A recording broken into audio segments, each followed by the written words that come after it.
आप लोग यूपीएससी की तैयारी करते हैं, लेकिन आप में से कितने लोगों को ये पता है कि यूपीएससी की शुरुआत कैसे हुई। यूपीएससी की शुरुआत 1854 में लॉर्ड मैकाले की एक रिपोर्ट से इसकी शुरुआत हुई। हुआ यूं कि जब ईस्ट इंडिया कंपनी भारत में आई थी और उनको सिविल सर्वेंट्स की ज़रूरत होती थी, तो कंपनी के जो बोर्ड ऑफ डायरेक्टर होते थे वो सिविल सर्वेंट्स को नॉमिनेट करते थे और वो यहाँ पे लंदन में ट्रेनिंग लेने के बाद भारत में आके काम करते थे। लेकिन 1854 में लॉर्ड मैकाले कमेटी ने ये रिपोर्ट दिया कि नहीं, ये तरीका ठीक नहीं है और मेरिट बेस्ड सिविल सर्वेंट्स होने चाहिए। इस बात को वहाँ की संसद ने, पार्लियामेंट ने स्वीकार कर लिया और फिर 1855 से ये मेरिट बेस्ड एग्जाम हो गया और इंडियन सिविल सर्विसेज इसका नाम रखा गया।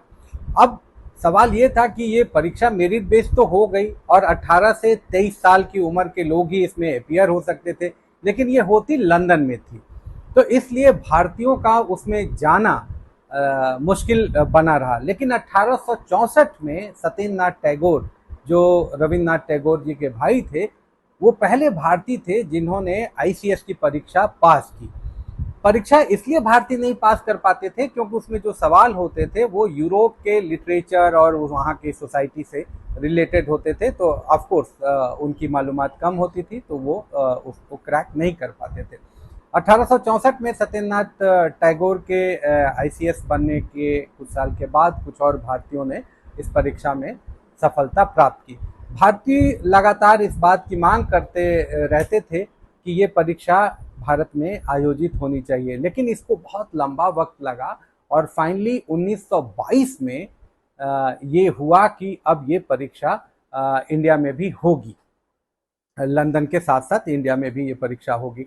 और 1922 में जब परीक्षा हुई तो सबसे पहले आईसीएस की परीक्षा इलाहाबाद में हुई और इलाहाबाद के बाद दिल्ली भी उसका एक सेंटर बनाया गया। तो जब इलाहाबाद और दिल्ली में ये सेंटर बने तब उस कमीशन का नाम फेडरल पब्लिक सर्विस कमीशन रखा गया था।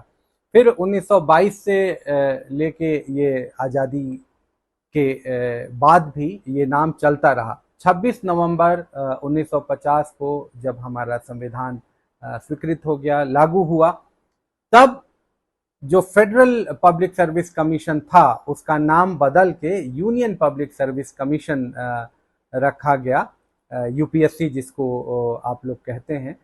तो फेडरल पब्लिक सर्विस कमीशन से यूनियन पब्लिक सर्विस कमीशन इसका नाम 1950 में रखा गया।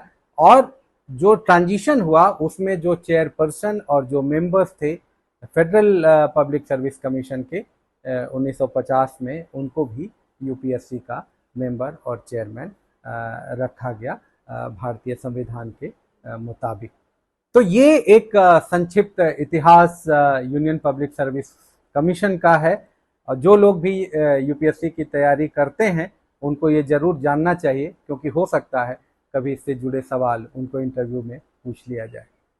तो आप स्कूल ऑफ ओपन आइडियाज़ के चैनल को शेयर करिए, सब्सक्राइब करिए और हमारे वीडियोस को लाइक करिए और दूसरों के साथ शेयर करते रहिए।